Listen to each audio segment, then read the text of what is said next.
Hi friends, నా లాంటి mistake ఎవరు చేయకండి. మిస్టేక్ అంటే అజాగ్రత్తగా అస్సలు ఉండకండి. నేను చేసిన పని వల్ల వర్క్ అంతా ఆగిపోతుంది. వర్క్ ఏమో ఎక్కువగా ఉంది.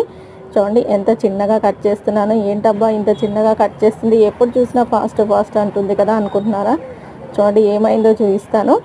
ఆల్రెడీ మీకు కనిపిస్తుంది అనుకుంటున్నాను. నా చేతికి అయితే చూడండి కత్తెర పట్టుకునే దగ్గర ఆయిల్ పడింది అనమాట. ఆయిల్ పడడం వల్ల బొబ్బలు వచ్చేసింది. ఇంకా ఏం చేస్తాం, ఇంకా మన చెయ్యి బాగోలేకపోయినా, మన కళ్ళు బాగోలేకపోయినా, మన ఒళ్ళు బాగోలేకపోయినా మనం చేయాల్సిందే. చూడండి కరెక్ట్ సీజర్ పట్టే దగ్గర ఆయిల్ పడిందనమాట. ఆయిల్ పడి చూడండి ఒత్తేస్తుంది. పగిలింది అనుకోండి, రాసి రాసి ఎక్కువైపోతుందని దాన్ని పగలకుండా చూసుకుంటున్నాను. ఏం చేస్తాను, తప్పదు కదా మనకి. ఇంకా ఇది పగిలింది అనుకోండి, ఇంకా నాకు 2 days నొప్పి ఉంటుంది. ఇప్పుడేమో 5th వరకు ఇచ్చే బ్లౌజెస్ చాలా ఉన్నాయన్నమాట. అలాగే మెల్లగా కట్ చేస్తూ కుడుతున్నాను. ఇలాంటి ప్రాబ్లమ్స్ పెట్టుకొని కూడా కుట్టాలండి, తప్పదు. చూడండి కట్లుగా కట్ అవుతుంది, ఇంకా తప్పదు కదా.